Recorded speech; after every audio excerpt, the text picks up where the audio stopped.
1907, Elizabeth and Philip have been the heart and soul of this country. Most heads of state do not last as long as Elizabeth and Philip. They have a record-breaking relationship that has weathered triumph. The young couple happily share the supreme day of their lives with their countrymen. And tragedy. Philip said, well, I'm like a bloody amoeba, you know, I don't exist. Grief. We have seen throughout Britain and around the world an overwhelming expression of sadness at Diana's death. And glory. The Queen and Prince Philip represent that idea of putting duty first and devoting your life to public service. As royal commentators dispel the myth of the monarchy. Famously, she's supposed to have remarkable bladder control. She can sit through hours of boring events. They ended up with the king doing the conga around the staterooms of Buckingham Palace. Experts will break down key archive from crucial moments in royal history. It's a fairy tale created by the Grimm brothers. Anybody entering the royal circles needs to come with their A game. So prepare to discover what actually happens when blue blood runs red. What have you been doing in here all day? This is The Royals Revealed.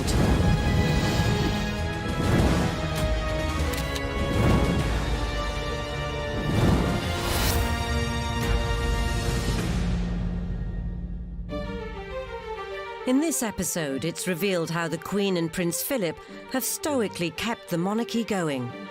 I think the most remarkable thing about Elizabeth and Philip, they are a team, and as they've got older, the sense that they're a team has become more distinct.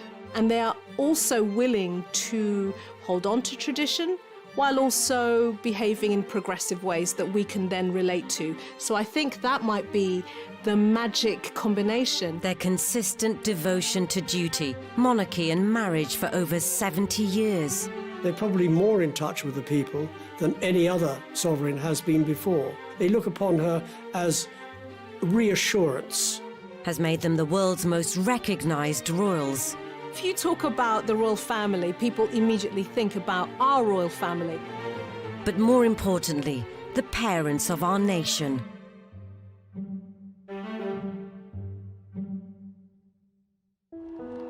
So how did this royal romance, a marriage that has crossed over 2 millennia, begin? Princess Elizabeth wrote a wonderful letter to a lady called Betty Shaw. She explained their meeting. She said, we could have met on several occasions, but the only time I really remember meeting him was when I went with my parents to Dartmouth Naval College. Since 1863, Dartmouth Naval College has been the training ground for the best the senior service can produce. Here, cadets and even future kings have literally learnt the ropes before graduating as officers for a life at sea. While Father was doing official duties on the passing out parade, Prince Philip was charged with looking after the princesses, and he showed them around the place. But perhaps this was not a chance meeting. Well, Dickie Mountbatten was a great kingmaker, and he loved to enable people to get together. So what he obviously thought, what my nephew needs is a wonderful, rich, titled wife. Well, I mean, you couldn't get better than Princess Elizabeth. I think this photograph of Elizabeth meeting Philip for the first time, Elizabeth was only 13, and that's very much the age when a lot of girls have crushes. And to be given this 13-year-old girl to sort of go off and play with for the rest of the day, you can almost see in his body language a kind of that slight exhaustion that an 18-year-old boy would have. Oh no, it was just the worst of all options. But they hit it off. I mean, it's a bit of an old chestnut that Philip impressed Elizabeth because he could jump over a tennis net. The young but confident princess knew what she wanted and was determined to marry Philip. I think the decision of the relationship was all Princess Elizabeth. She's the one that fell in love with Philip. She's the one that decided, this is the only man in my life. But interrupting this budding romance was an event that would change not just their lives, but those of millions of couples and families around the world. The outbreak of the Second World War in 1939. Philip's first posting was as a midshipman on HMS Ramillies in 1940 in the South Pacific. He served with distinction during the Second World War, firstly in the European theatre and then in the Far Eastern theatre. He was mentioned in dispatches. Having outwitted the Italian fleet and saving his ship in a brilliant, evasive tactical manoeuvre, Philip loved everything about the Navy and was always ready for action, at sea and ashore. Philip was always a huge charmer, especially in his young days. Women fell over him because he was so handsome, and he was the most beautiful dancer I have seen. And he and the Queen had dancing in common. They're both absolutely fantastic dancers. And to this day, they still love to dance. Philip was certainly a ladies' man. I mean, to some extent, he led a sort of double life, you know. He was one of the lads while he was in the Navy. And then, you know, on leave, he would have behaved in a much more circumspect way, a much more dignified way, a way, you know, that would have fitted his role as a prince. Away for months at a time, Philip maintained the relationship by writing letters. So when he did get a bit of brief shore leave back in Blighty, Philip would be invited to stay at Windsor Castle. In 1943, Prince Philip spent Christmas at Windsor Castle, and Philip's head was then turned by the young Princess Elizabeth. With the war over and Philip finally back in Britain in 1946, he was desperate to get their relationship back on track, but there were problems. George VI was very protective to his two daughters. I think he felt that Elizabeth needed to be older, partly because Philip he had a reputation for being a bit of a lad. If he were to marry Elizabeth, he had to do it properly. He had to do it in the traditional way. The sacrifice Philip had to make to marry Princess Elizabeth was to renounce his titles. He was no longer being able to call himself a Prince of Greece and a Prince of Denmark. It made it very obvious that Philip was prepared to do whatever was necessary to make himself acceptable to the royal family and to the British public in general.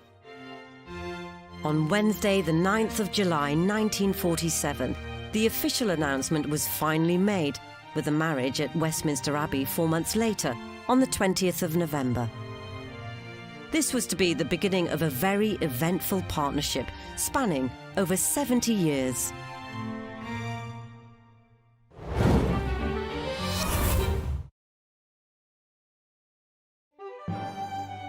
After Philip and Elizabeth's marriage in 1947, They proceed with a brilliantly uniformed mounted guards through throngs estimated at 2 million. this was undoubtedly the couple's honeymoon period. In the early years of Philip and Elizabeth's marriage, before she became queen, the relationship was much closer to the traditional marriage that anyone might have had at the time. The man was the boss. He would have felt the top cat in the relationship. But married life brought inevitable change. Philip was a distinguished and serving naval officer who had just become a member of the British royal family. There was a sense that Prince Philip was delighted to be married, but felt somewhat cast adrift in his own career. Was he going to be a full-time working royal in support of a then young Princess Elizabeth? Was he going to continue with the Navy, and if so, what was he going to do? In an attempt to maintain his independence, Philip also kept up something of a bachelor lifestyle. So I think there was a sense when he first married into the royal family that he felt a little bit trapped and didn't really want a huge entourage around him scrutinising his every move. One way of escaping the royal routine and palace pressures was the Thursday Club. Philip had his male friends. Amongst them was the photographer Barron. And Barron introduced Philip to something called the Thursday Club. When people got to hear about the Thursday Club, they imagined it was some sort of place where the men got very drunk and then went off with all kinds of women, which actually wasn't the case. There was a lot of sort of male laughter and drinking, but there wasn't womanizing. It was all hijinks, but essentially harmless. Elizabeth even referred to the Thursday Club as Philip's funny friends, but seems to have accepted he was a man of his time and background, just as she was of hers. Philip himself said she's incredibly tolerant and understanding. When they were first married, he was allowed to go and do his thing because otherwise it would have been very difficult for him, always playing second fiddle to Elizabeth and being this person in the background without not really having a role.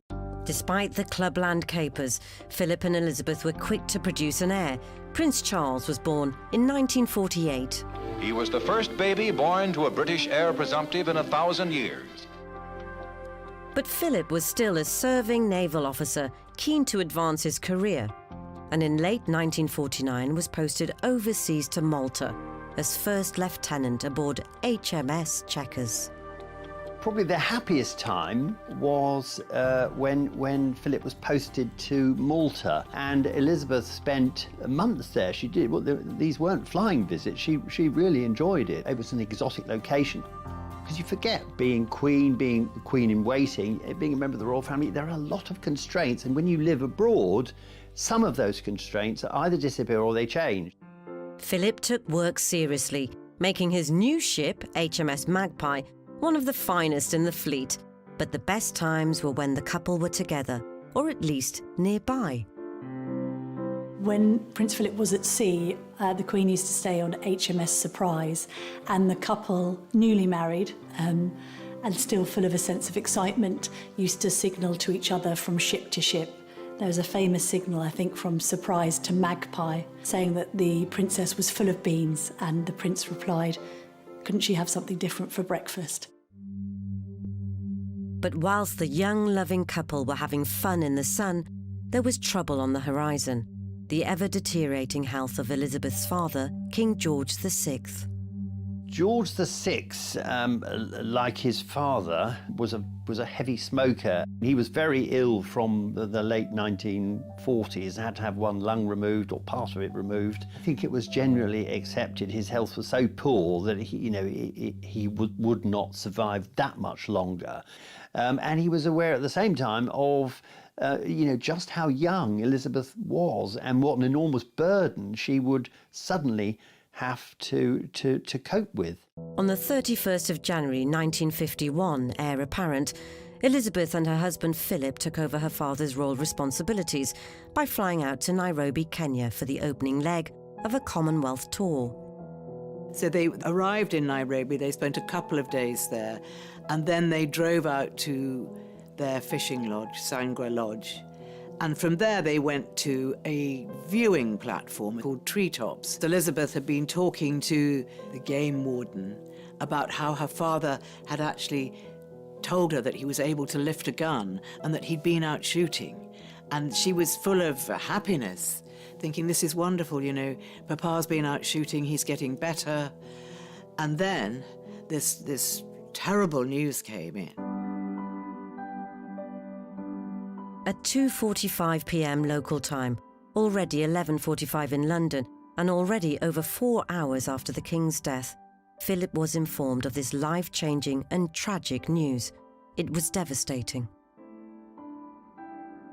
When Lord Charteris told Prince Philip that the King had died, I think there was a moment where he lay back on a hammock and put a newspaper over his face, I think, just to give himself 5 minutes to think not only how to break this news to his wife, but also probably to contemplate what the future lay for them both at that very moment. But he immediately knew what he had to do. So he went and woke Elizabeth, and he walked her down to the river at the bottom of the garden. And he walked up and down and up and down. And we have all this detail because, Pamela Mountbatten, who was the lady in waiting, she was watching. That they were watching, and they knew that Philip was telling her.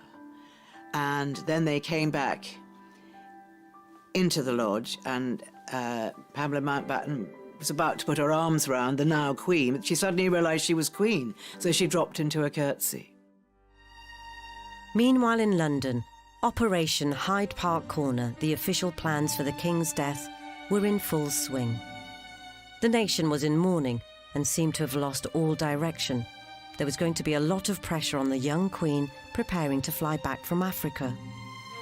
So unexpected was King George VI's death that the Queen was completely unprepared as far as her wardrobe was concerned. So when her plane landed at Nairobi airport, she did have to transfer to another plane wearing the summer floral dress that she'd been wearing all day on safari.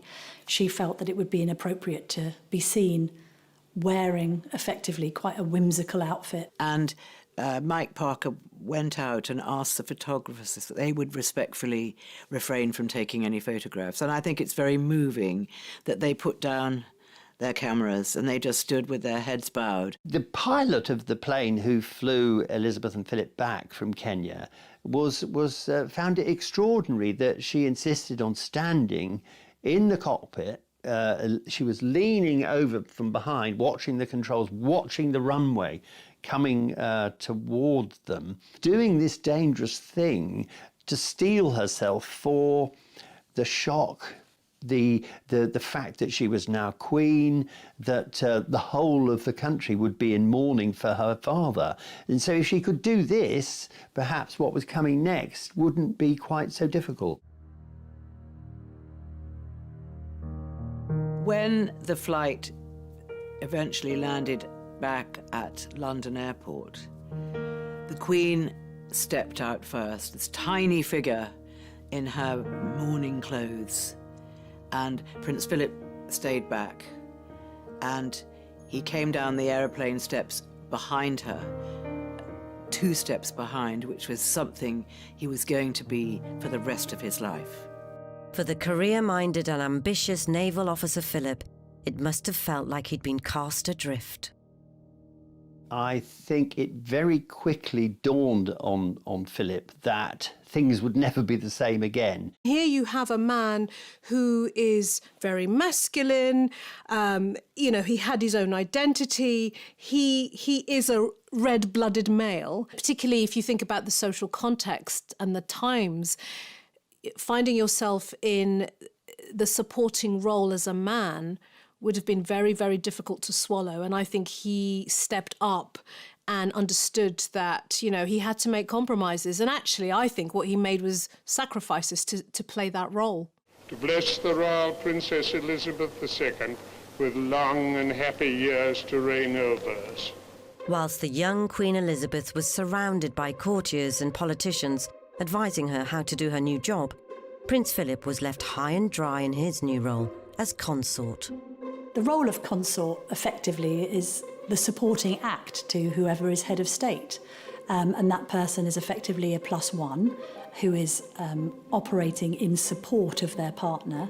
And that effectively means putting a lot of your own ambitions on hold or cancelling them altogether. In Prince Philip's case, of course, effectively having to end his own naval career in support of the Queen. Philip needed advice about how to behave as a consort, and the only available mentor was Prince Bernhard, 15 years in the job as consort to Queen Juliana of the Netherlands, and helpfully, a distant cousin of the Queen. And he gave Philip some very wise advice, basically saying, look, whatever you do, it's going to be wrong.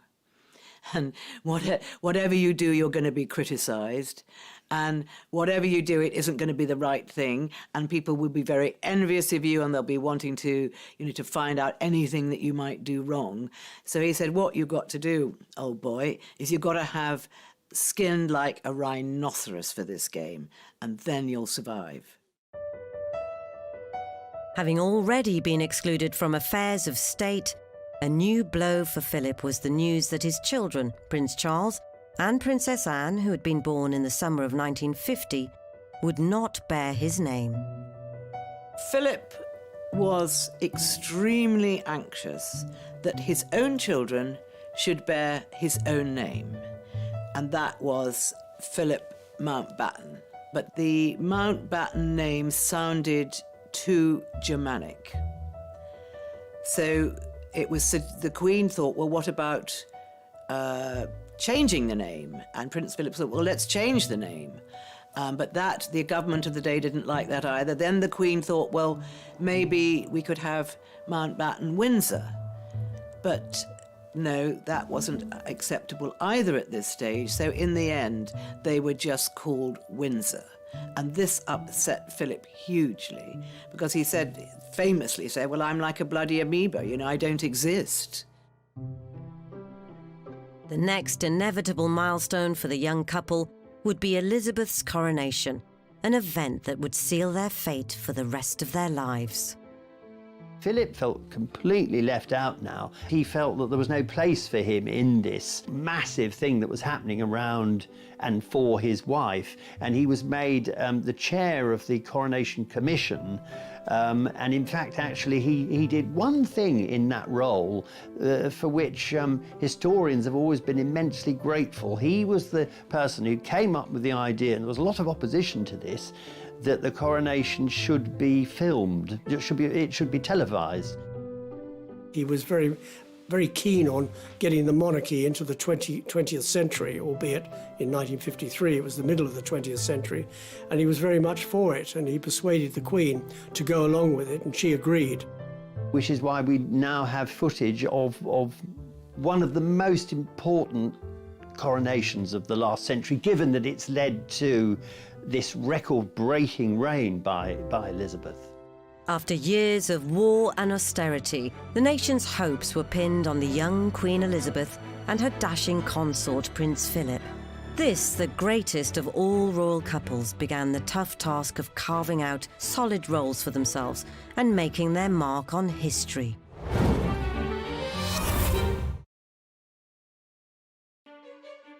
For all monarchs, the duty of dynastic succession is the most important. Continuing the family line is meant to create stability, consolidate power, and maintain tradition.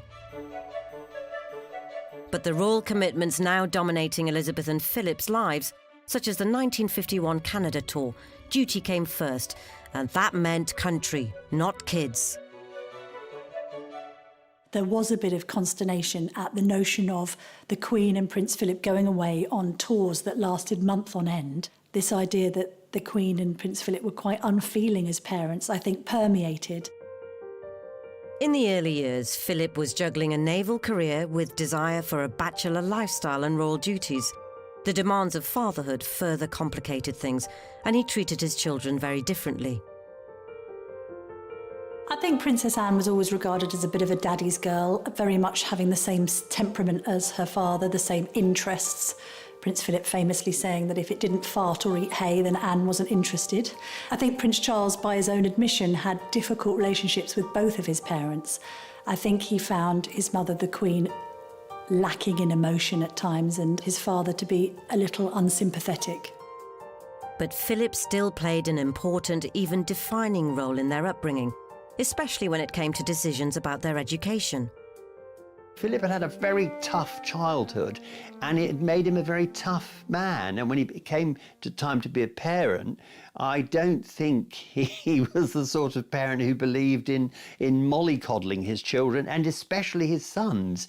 And I think myself that Charles suffered very badly as a result. And I think when he was a baby and then a toddler and a young boy, I think Philip felt that he needed to be toughened up. The Queen acquiesced, as she usually did with Prince Philip on matters of the children. She let him handle it because she was so busy being Queen. A man, if you like, who's been stripped of multiple roles to become the Queen's consort, effectively emasculated in a lot of ways. But then to step into the role of taking charge of your children's education is an incredibly powerful role, because what you're doing there is shaping their future. Charles initially was educated sort of on the nursery floor and then ended up going to school where he had quite a miserable time, and subsequently ended up at Gordonston, where he had an equally miserable time, describing it as coldits in kilts. Anne, on the other hand, was homeschooled and then insisted that she should be sent to school. She didn't want to be educated on the nursery floor, and she ended up going to Benenden and enjoying it, but wasn't particularly academic. Things were very different for Andrew and Edward. On the 19th of February 1960, 12 years after Philip and Elizabeth were married, Andrew was born. He was the first child to be born to a reigning monarch in over a century.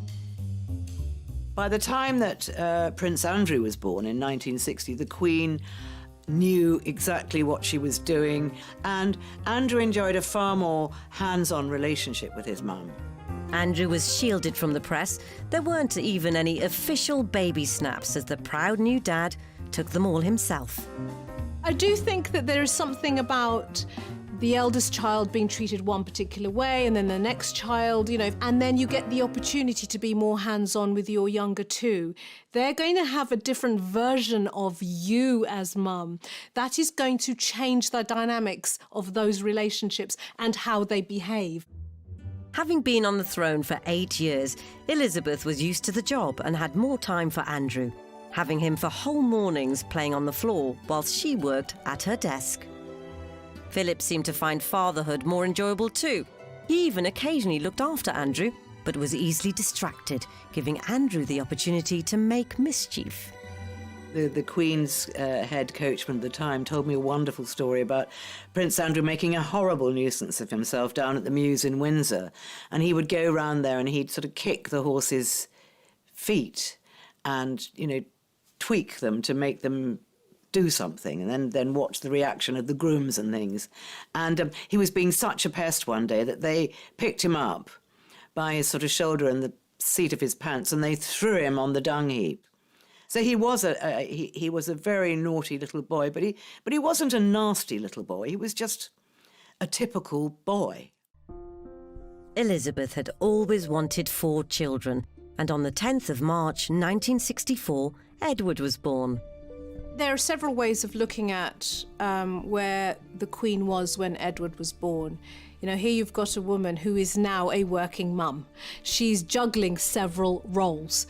She has a diary that states that she wants to fit in bath and bedtime with Edward. This is her opportunity now to be more connected and bonded with her youngest child. Maybe this is the time that she wanted to give that attention and love and acknowledgement that children need that connection. So you've got a working mum who's juggling. Way ahead of her time. Whilst the Queen was embracing change and adapting to new parenting trends, rumours persisted that family man Philip was also very much a ladies' man. I think the rumours about Philip's infidelities have persisted because there are so many of these that it's very difficult to believe that that he has always been whiter than white. Prince Philip has always liked glamorous ladies. He's never made any pretense that he doesn't. That he's always had an eye for the best-looking girl in the room. Philip has always liked to flirt and make suggestive remarks, and apparently the Queen is always the first to make jokes about his flirtatious nature. And ultimately, whatever the rumours, they're still together. Philip is the sort of person who window shops, but he doesn't buy. There's only been one man in the Queen's life, and that's been Prince Philip. They adore each other as much today, 72 years on, as they did when they first met.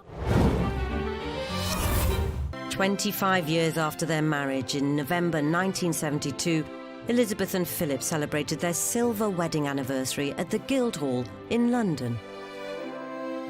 She mentions the fact that you have to work at a relationship, that marriages don't just happen. They're created, they develop, they change over time. And it's almost as if she's acknowledging that Philip, for all the difficulties of being the consort and being 2 steps behind always and not the most important player, she's acknowledging that Philip was able to do it. Philip stuck with it. He may have wandered and strayed now and then, but he was still there. Although the institution of marriage and a solid family image might be working for Philip and Elizabeth, unfortunately, it soon wouldn't be for the rest of the family. Well, family's everything to the royals, really. I mean, it's a family, but it's also a firm with major and minor shareholders. And what's interesting is that the institution survives beyond family crises, and there have been many over the years. And the Queen has even had to take evasive action against her own beloved children in a bid to protect the institution. The first cloud on the horizon for our first family was in 1987, when Prince Edward announced his decision to drop out of his Royal Marine training after just 4 months. When Edward made his momentous decision to leave the Marines, the one person that was actually very supportive of him was his father. Prince Edward is said to have coped well with the physical side of things here. After the initial shock, the training apparently was no more of a problem for him than for anyone else. If the reports are true, it was the long-term prospect which caused him to reconsider his future with the Marines. The Queen took the news with icy displeasure, and the Queen Mother saw it as a dereliction of duty. But Edward's father's reaction was surprising. Well, I think everybody thinks that Prince Philip is this very hard and difficult man, which indeed he can be, but he's also very sensitive, and he has a very warm relationship with his youngest son. He's always been there for him, perhaps in a way that the Queen's always been there for Andrew. What's interesting about Prince Philip stepping in may be much more about Prince Philip's journey as a parent. He has had a relationship with his older son where he pushed him down a particular path and persuaded him to go to schools and wanted him to be less emotional than he was. And maybe he learnt something in that process. Parents make mistakes, and if you learn from them, good for you. And maybe this was one of Philip's learnings. But Edward's shocking decision was nothing compared to the scandalous year of 1992. Not only did Princess Anne divorce Captain Mark Phillips, but the Duchess of York was about to put her foot in it. Literally. Fergie had been caught topless, having her toe sucked by her financial advisor, Johnny Bryan, in the south of France while Andrew was away. Pretty unfortunate story. And she was going into breakfast, and she was stopped from going into breakfast by a private secretary, suggesting what was actually in the pages of the newspapers, in the tabloids, that it might be a good idea if Fergie went back to London rather than staying at Balmoral, which she did, and she went back pretty quickly. The family were aware of all the pictures. They weren't going to raise it with her. It was left to the private secretary. But yes, I think she was deeply embarrassed by that, that she didn't just let the family down, but she let herself down and her husband down as well. During the same period, someone else receiving unwanted press scrutiny was Princess Diana.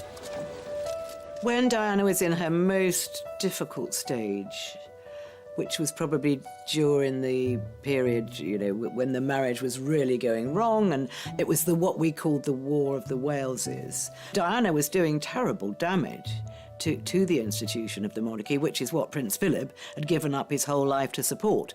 And it was just the endless headlines. A divorce, however painful, was inevitable. But after its announcement, things just got worse.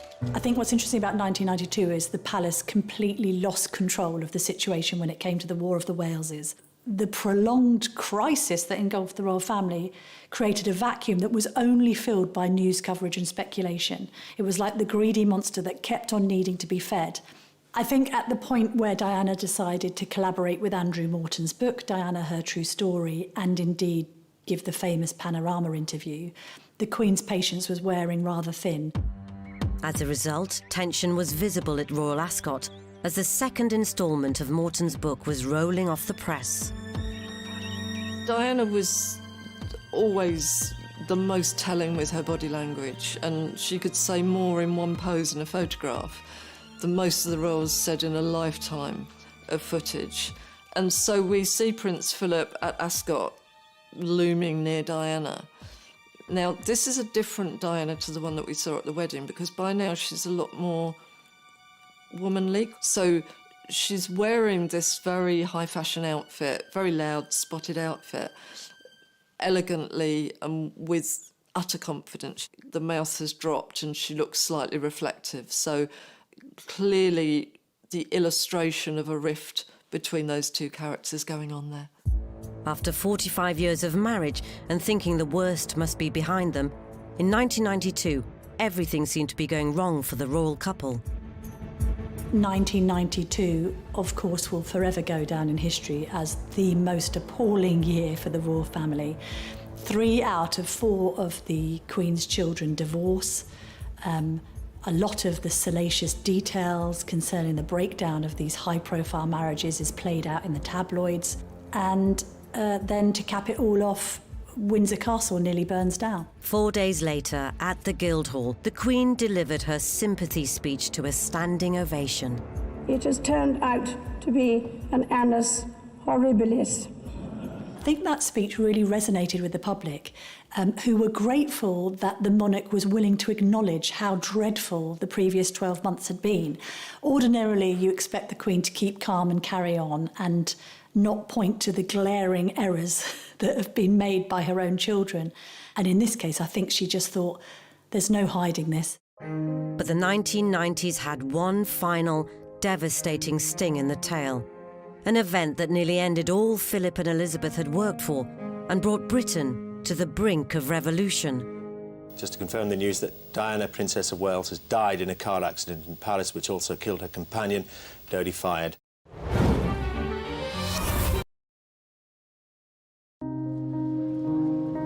Undoubtedly the biggest challenge to the marriage of Philip and Elizabeth, and more importantly to the monarchy, happened in the early hours of the 31st of August 1997.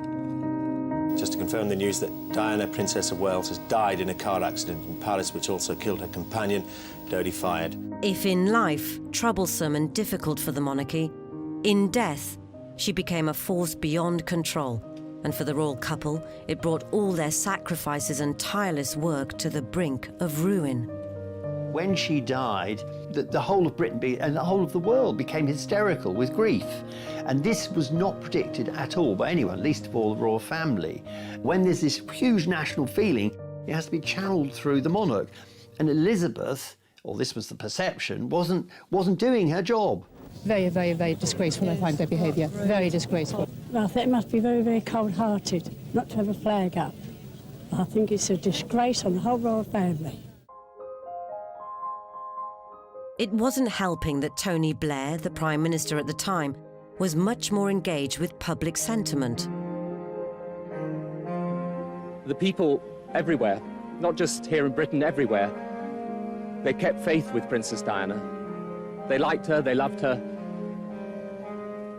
They regarded her as one of the people. She was the people's princess. His people princess speech was very, very clever. And he spoke before the Queen spoke, but she was following a royal tradition that when somebody dies, you close ranks, and it's family, and the only two people that really matter are the children left behind. Whatever the truth, it captured the press's imagination, and the Queen, and especially Philip, didn't like it. Secluded in Balmoral, Scotland, Elizabeth was stoically keeping to royal protocol, whilst Philip looked after their bereaved grandchildren. This meant the monarchy were unaware of the magnitude of events 500 miles south in London. I know that one of the Queen Mother's friends rang her and said, you know, you really should get down here, you lot, because, you know, it's going absolutely crazy here.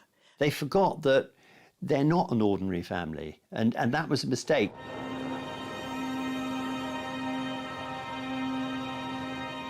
When they finally returned to London, the Queen was shocked.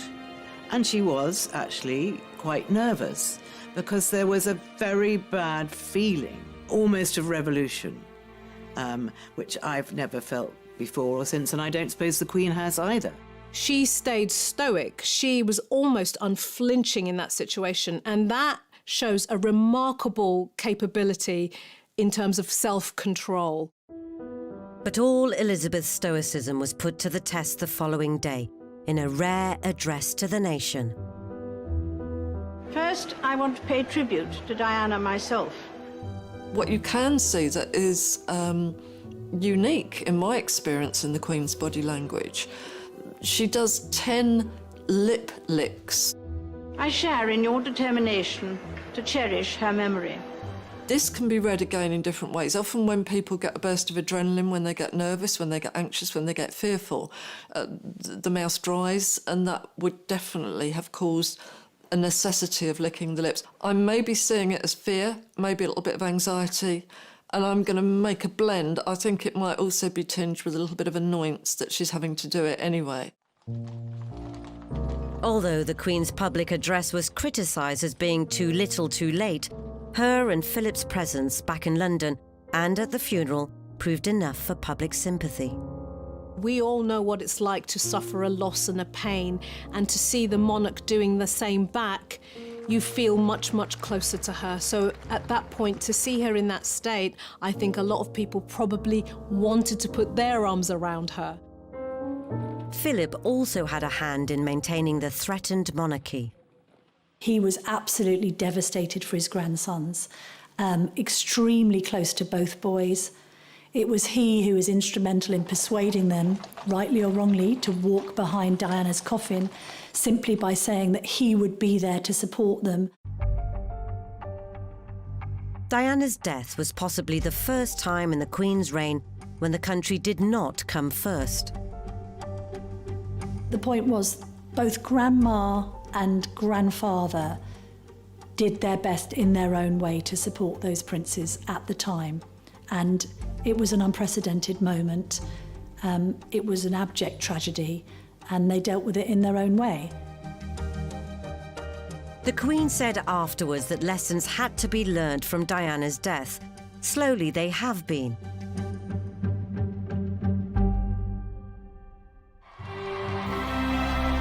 And it's worked, with affections reaching new heights in 2012 for the Queen's Diamond Jubilee.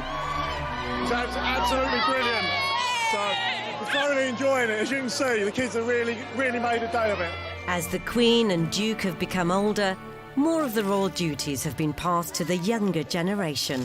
William did resist for some time becoming a full-time working royal. He wanted to spend his time in the military. He also wanted to be that air ambulance pilot and achieve a career of sorts on his own terms.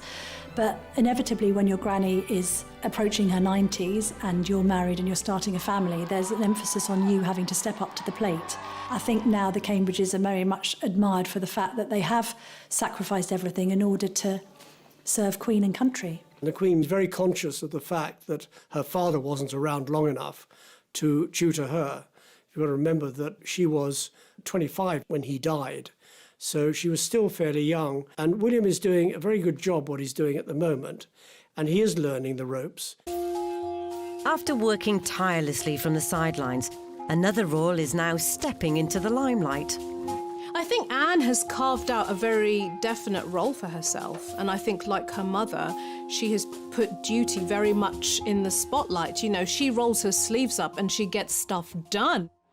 Safe in the knowledge the future of the monarchy is in good hands, Philip stepped down from royal duties in August 2017 at the tender age of 96. And that's a pretty good age to keep going, but there comes a time when, yeah, even Prince Philip had to hang up his spurs. Philip's retirement signified the end of being seen 2 steps behind the Queen, a position he's held as the Queen's rock for nearly 70 years. The coronavirus crisis, I think, has given the whole world pause for thought as to what a 94-year-old and a 99-year-old should be doing in terms of their contribution to public life. We want the Queen to remain visible, but at the same time, few would begrudge her putting her feet up a little. This selfless couple and their relentless dedication to duty have stoically kept the monarchy going. I think the most remarkable thing about Elizabeth and Philip, they are a team, and as they've got older, the sense that they're a team has become more distinct. And they are also willing to hold on to tradition while also behaving in progressive ways that we can then relate to. So I think that might be the magic combination. They're probably more in touch with the people than any other sovereign has been before. They look upon her as reassurance. As long as the Queen's okay, the rest of us are okay.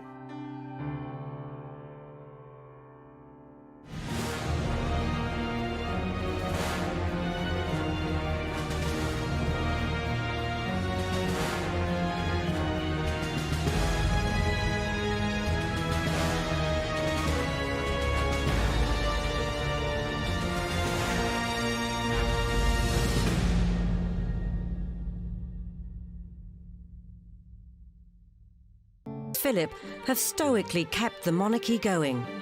I think the most remarkable thing about Elizabeth and Philip, they are a team, and as they've got older, the sense that they're a team has become more distinct. And they are also willing to hold on to tradition while also behaving in progressive ways that we can then relate to. So I think that might be the magic combination. Their consistent devotion to duty, monarchy and marriage for over 70 years. They're probably more in touch with the people than any other sovereign has been before. They look upon her as reassurance. Has made them the world's most recognised royals. If you talk about the royal family, people immediately think about our royal family. But more importantly, the parents of our nation.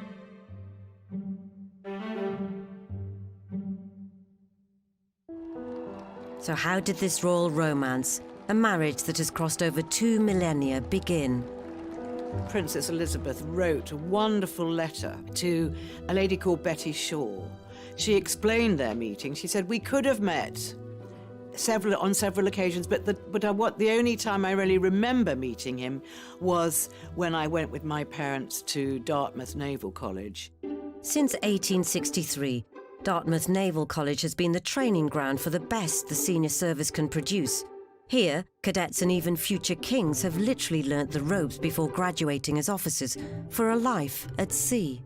While Father was doing official duties on the passing out parade, Prince Philip was charged with looking after the princesses, and he showed them around the place. But perhaps this was not a chance meeting.